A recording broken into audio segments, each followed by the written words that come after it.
Hi, it's Jeff Granger of Granger Pottery, and I just want to thank everybody for such a successful year. It's probably our biggest year we've ever had, and I just wanted to show you some of my displays, and I'm sure some of you have seen this one, the star.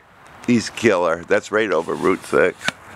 This is my spray room. This is where I sit and paint fish, and we've made it a little festive this time. And again, thank you so much for everybody that's bought anything or even looked at our site. You guys are amazing. So here's the end of this year's firing.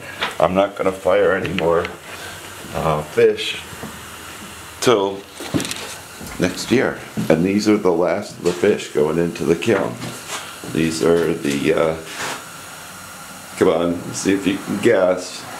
It's the easiest fish to catch in fresh water. It's a bluegill. You got it. Alright, so Merry Christmas and Happy New Year, and thank you so much.